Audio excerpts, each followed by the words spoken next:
இங்க ஒரு பெரிய கம்பெனியோட சிஇஓ அந்த கம்பெனி விசிட் பண்றதுக்காக வர்றாங்க. இந்த விஷயம் தெரிஞ்சு அங்க ஒர்க் பண்ற எம்ப்ளாயி எல்லாருமே டக்கு டக்குன்னு வேக்கப் போட்டு அவரை பாக்குறதுக்காக வந்து நிக்கிறாங்க.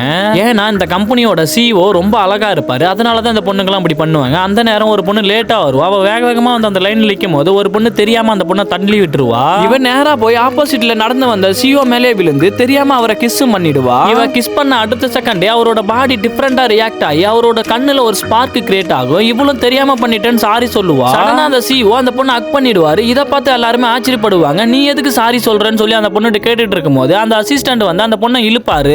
ஆனா இவர் இந்த பொண்ணு மேல மட்டும் நீ கையை வச்சு உன்னை வேலையை விட்டே தூக்கிடுவேன்னு சொல்லி அவனை திட்டிட்டு அங்கிருந்து இந்த பொண்ணை அவரோட கேபினுக்கு கூட்டிட்டு போயிடுறாரு. உள்ள வந்தவர் இந்த பொண்ணை உட்கார வச்சு ஃபுல்லா செக் பண்ணி உனக்கு எதுவும் இன்ஜுரி ஆகலன்னு சொல்லி கேட்டுட்டே இருக்காரு. இந்த பொண்ணு சார் என்ன பண்றீங்கன்னு சொல்லி கேட்கும் போது சடனா மயங்கி மறுபடியும் அவ மேலே விழுந்துடுறாரு. அடுத்து ஒரு 2 நிமிஷத்துல மறுபடியும் இவரோட கண்ணுல ஒரு ஸ்பார்க் கிரியேட் ஆகுது. உடனே எழுந்து நடந்தது எல்லாத்தையும் மறந்துட்டு இந்த பொண்ணு இங்க என்ன பண்றேன்னு சொல்லி அந்த பொண்ணை பிடிச்சு கேட்கிறாரு. உடனே இந்த பொண்ணு எது நான் உள்ள வந்தனா, நீங்க தான் உள்ள கூட்டிட்டு வந்தீங்கன்னு சொல்லிட்டு அவரை பிடிச்சு கத்திட்டு இருக்கும்போது இவரோட அசிஸ்டன்ட் கூப்பிட்டு இந்த பொண்ணு எதுக்கு உள்ள வந்துச்சு, இங்க என்ன பண்ணுது, இந்த பொண்ணை வெளியே அனுப்புங்கன்னு சொல்றாரு. அதுக்கப்புறம் இந்த பொண்ணு என்னை யாரும் வெளியே அனுப்ப தேவையில்ல, நானே போயிடுறேன்னு சொல்லிட்டு அங்கிருந்து கிளம்பிடுறா. இந்த சிஇஓ டென்ஷனா இருக்குன்னு பக்கத்துல இந்த காப்பி எடுத்து குடிக்கும் போது உடனே ஒரு தொண்டையில ஏதோ அடைச்சிக்குது. இதை பார்த்து எல்லாருமே என்ன ஆச்சுன்னு சொல்லி கேட்கறாங்க. இவரும் காஃபி குடிக்கும் போது தொண்டைக்குள்ள ஏதோ அடைச்சிக்குச்சுன்னு சொல்றாரு. இதை பார்த்து இந்த பொண்ணு உடனே அவர் வயித்துல குத்தும் போது அவர் வயித்துல இருந்து ஒரு டேப்லெட் மாதிரி வெளியே வந்து விழுகுது. அதுக்கப்புறம் இவர் மயங்குறாரு. இந்த பொண்ணுக்கு என்ன பண்றதுன்னு தெரியாம அவருக்கு ஃபர்ஸ்ட் எய்ட் பண்ணிட்டு இருக்கும்போது அந்த கம்பெனியோட மேனேஜர் இதை தப்பா புரிஞ்சுட்டு அந்த பொண்ணை திட்டி வெளியே அனுப்பிடுறாங்க.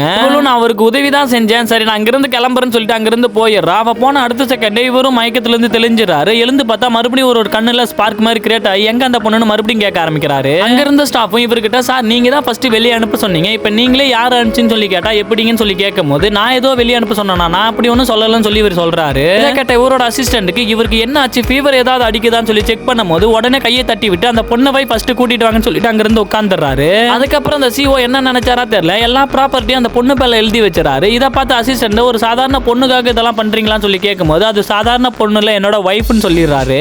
இதை கேட்ட அந்த அசிஸ்டன்ட் என்னது வைஃபான்னு சொல்லி ஷாக் ஆகுறாரு.